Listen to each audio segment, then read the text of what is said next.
რამდენიმე წუთში საქართველოს პრეზიდენტი პარლამენტის წინაშე ყოველწლიური მოხსენებით წარდგება. საპარლამენტო უმრავლესობა მიხეილ ყაველაშვილისგან საინტერესო გამოსვლას ელოდება. ოპოზიცია კი აცხადებს, რომ ყაველაშვილი ქართველი ხალხის მიერ არჩეული პრეზიდენტი არ არის, შესაბამისად მისი გამოცვლა განსაკუთრებულ მნიშვნელობას არ წარმოადგენს. პლენარულ სხდომაზე პრეზიდენტის სიტყვის დასრულების შემდეგ სიტყვით გამოვლენ ფრაქციების თავმჯდომარეები, შემდეგ კი პრეზიდენტს დასკვნითი სიტყვით გამოსვლის შესაძლებლობა ექნება, რის შემდეგაც პარლამენტის პლენარული სხდომა დაიხურება. უფრო მეც თეონა მანაგაძე გვეტყვის, რომელიც ახლა პირდაპირ ეთერში გვიერთდება. თეონა, გისმენთ.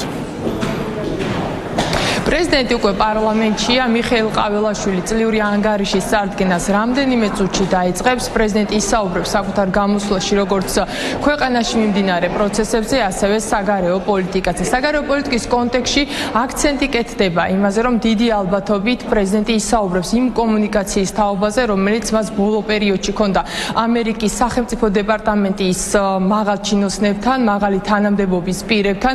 ქართული ოცნება საუბრობს იმის თაობაზეც, რომ იმის გათვალისწინებით, რომ პრეზიდენტს არაერთი ვიზიტი ჰქონდა ბოლო პერიოდში სხვადასხვა ქვეყანაში და მას შეხვედრები და კომუნიკაცია ჰქონდა არაერთი ქვეყნის ლიდერებთან, ამის გათვალისწინებით ქართული ოცნება პრეზიდენტისგან ელოდება იმის თაობაზე საუბარს მსოფლიოში არსებული გამოწვევების ფონზე, თუ როგორ ხედავენ ისინი საქართველოს როლს და ფუნქციას. პრეზიდენტისგან ქართული ოცნება ელოდება საინტერესო გამოსვლას, რასაც ვერ ვიტყვეთ ოპოზიციაზე. ამ თვალსაზრისით კრიტიკული პოზიცია აქვს გიორგი გახარიას გუნდში, ისინი პრეზიდენტს უწუნებენ ავტორიტეტს. ყაველაშვილს რა ფუნქციები აქვს, რა ავტორიტეტი აქვს და რამდენად შესწევს გადაწყვეტილებების დამოუკიდებლად მიღების უნარი, ეს საზოგადოებისთვის კარგად ცნობილია. თუმცა ჩვენ მიუხედავად ამისა ვისარგებლებთ რეგლამენტით გათვალისწინებული უფლებით და ჩვენი ფრაქციის თავმჯდომარეს ექნება გამოსვლა და რა თქმა უნდა გავაკეთებთ ძალიან მწვავე პოლიტიკურ განცხადებას. მე იმ ხელის ჩამორთმევის კადრებს კომუნიკაციას ვერ დავარქმევდი. მნიშვნელოვანი საგარეო პოლიტიკის მნიშვნელოვანი საკითხები ესეთი შემთხვევითი შეხვედრების და შემთხვევითი ხელის ჩამორთმევების დროს არ წყდება.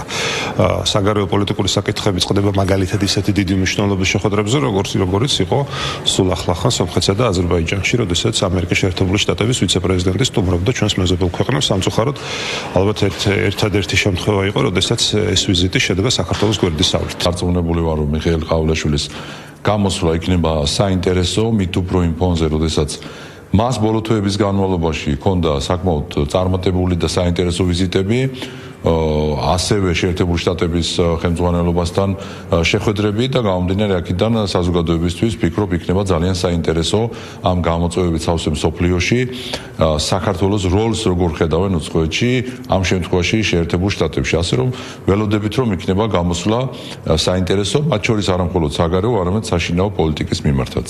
პრეზიდენტი შეაჯამებს 2025 წელს, გაამახვილებს ყურადღებას საშინაო და საგარეო პოლიტიკურ განვითარებებზე.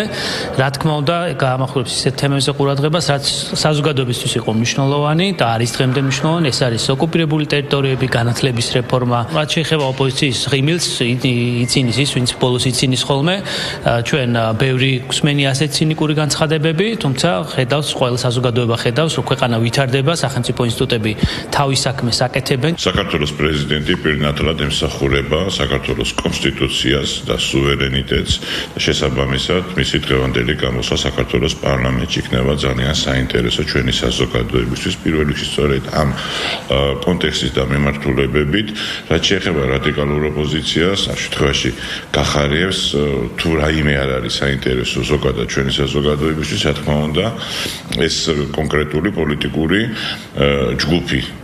შესაბამისად, საბოლოო ჯამში რასაკვირველია, ფიქრობ, რომ იქნება ერთ-ერთი ძალიან საინტერესო და მნიშვნელოვანი გამოსვლა. საქართველოს პრეზიდენტისგან ველოდებით ძალიან საინტერესო მოხსარებას საერთაშორისო ვითარებასთან დაკავშირებით საქართველოს გარშემო შექმნილ საკითხებზე, ასევე საშინაო და საგარეო პოლიტიკის მისეული ხედვა არის ძალიან საინტერესო. ჩვენმა ოპონენტებმა გახარიას პარტიიდან კითხეს, რომ მაინდა-მაინც საინტერესო არ არისო დიდი უფლებამოსილებები პრეზიდენტს არ გააჩნიო, საერთოდ არ გააჩნიო უფლებამოსილებები.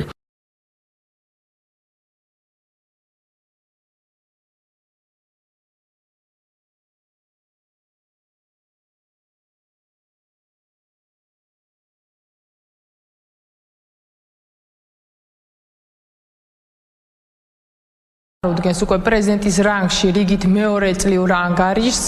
ეს გარემო მისთვის უცხო არ არის იმის გათვალისწინებთ, რომ მიხეილ ყაველაშვილი როგორც მოგეხსენებათ 2 მოწვევის პარლამენტის წევრი იყო. ის დეპუტატების წინაშე უკვე დღეს მეორე წარსდგება. როგორც უკვე გითხარით, პრეზიდენტი ისაუბრებს როგორც ქვეყნის შიდა საკითხებზე, ასევე საგარეო პოლიტიკაზე. რაც შეეხება უშუალოდ ფორმატს, თქვენ მოგეხსენებათ, რომ დღეს პრეზიდენტის წლიური ანგარიშის წარდგენას დაესწრება მთავრობა სრული შემადგენლობით. აქ იმყოფება უკვე პრემიერ-მინისტრი ირაკლი კობახიძე, იმყოფებიან მინისტრები, ისინი დაესწრებიან პრეზიდენტის გამოსვლას. რაც შეეხება უშუალოდ ფორმატი ითვალისწინებს იმას, რომ თავდაპირველად პარლამენტი მოусმენს პრეზიდენტს, მას დაახლოებით 40 წუთი ექნება სიტყვით გამოსვლისთვის. ამის შემდეგ კი ფრაქციის თავმჯდომარეები, როგორც ოპოზიციიდან, ასევე ხელისუფლებიდან, ქართული ოცნებიდან საკუთარ პოზიციებს დააფიქსირებენ მიხეილ ყაველაშვილის წლიურ ანგარიშთან დაკავშირებით. პრეზიდენტს აქვს უფლება რეგლამენტის გათვალისწინებით იმის თაობაზე, რომ მან შემაჯამებელი დასკვნითი სიტყვით ისარგებლოს. ამ შემთხვევაში ხშირად არის პრეცედენტი, როცა პარლამენტში მოსული მაღალი თანამდებობის პირები ამ უფლებამოსილებით სარგებლობენ და ნახავთ ის ისარგებლებს თუ არა იმ უფლებამოსილებით. რაც შეეხება თავად პლენარ უსწრომას, ის ამ დროისთვის ჯერჯერობით არ დაწყებულა. მადლობა, პირდაპირ ეთერში თეონა მანაგაძე საუბრობდა.